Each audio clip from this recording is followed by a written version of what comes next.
Assalamualaikum dan salam sejahtera kepada Dr. Mustazal Mansur, pensyarah bagi kursus EPPD 1023 Makroekonomi 1.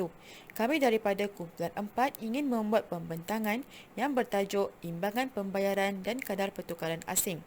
Berikut merupakan ahli kumpulan 4: Haziq bin Abdul Razak, Muhammad Sharifuddin bin Muhammad, Muhammad Fakhrul Syami bin Rozan Nizam, Nurul Syafiqah binti Muhammad Nasir dan Nurul Syafiqah binti Syarul Nizam. Bab 12. Imbangan Pembayaran dan Kadar Pertukaran Asing. Faktor mempengaruhi kadar pertukaran. Ada dua faktor utama yang akan dibincangkan di sini, iaitu yang pertama, tingkat harga relatif, dan yang kedua, kadar faedah relatif. Perbezaan tahap harga relatif melibatkan pasaran barang dan perkhidmatan antara negara, manakala perbezaan kadar bunga relatif melibatkan pasaran pelaburan aset atau sekuriti antara negara. Kedua-dua pasaran ini merupakan sebab utama wujudnya pasaran pertukaran asing. Ialah tingkat harga relatif. Apabila tingkat harga domestik meningkat berbanding tingkat harga negara luar, barang domestik akan menjadi kurang berdaya saing berbanding dengan barang luar. Ini menyebabkan barang domestik itu menjadi kurang menarik kerana menjadi bertambah mahal. Dan apabila sesebuah negara mengalami tingkat inflasi yang lebih tinggi berbanding dengan negara yang lain, secara amnya mata wangnya akan cenderung untuk menyusut nilai. Rajah ini menunjukkan tindak balas kadar pertukaran terhadap perubahan harga relatif.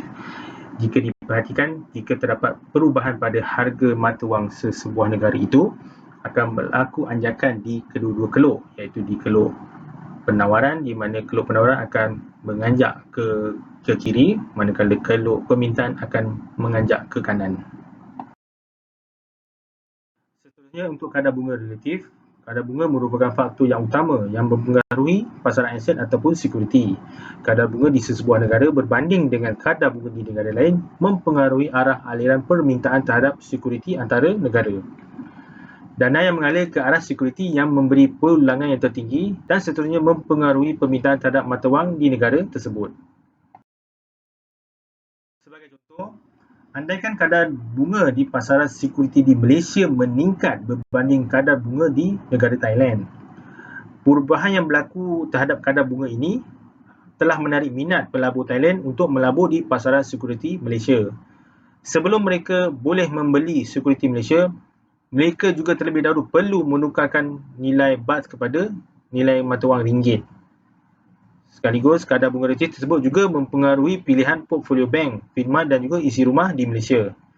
Seterusnya, kadar bunga yang lebih tinggi di negara sendiri telah menyebabkan kurangnya minat penduduk Malaysia untuk membeli sekuriti di Thailand.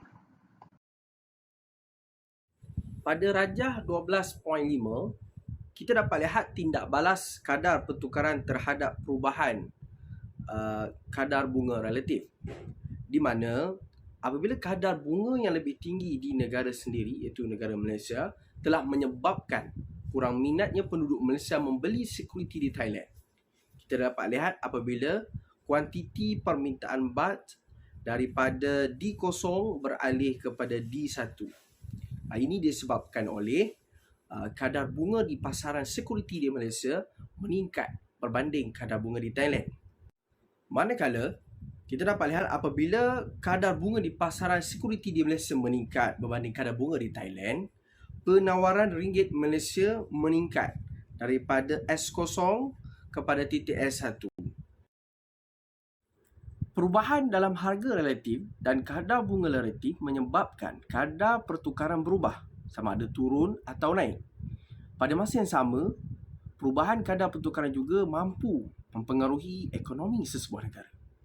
Apabila berlaku peristiwa tertentu yang menyebabkan kadar pertukaran berubah, permintaan ekspor dan import negara juga akan berubah.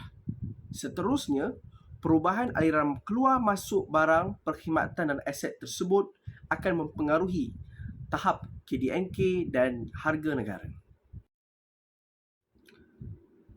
Sebagai contoh, andaikan aktiviti dan sentimen dalam ekonomi Malaysia menyebabkan mata wang Malaysia menyusut nilainya, Kesannya, harga barang import dalam ringgit Malaysia akan meningkat dan harga barang eksportnya dalam mata wang asing jatuh.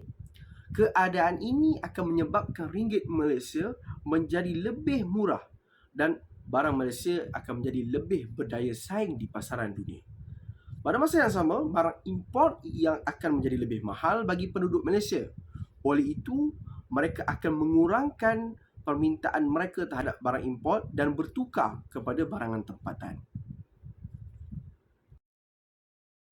Peningkatan permintaan terhadap barang tempatan oleh penduduk Malaysia dan permintaan luar oleh negara asing akan menggalakkan aktiviti ekonomi Malaysia melalui peningkatan pengeluaran oleh firma, peningkatan penggunaan oleh penduduk tempatan dan peningkatan dalam ekspor bersih, iaitu ekspor ditolak dengan import.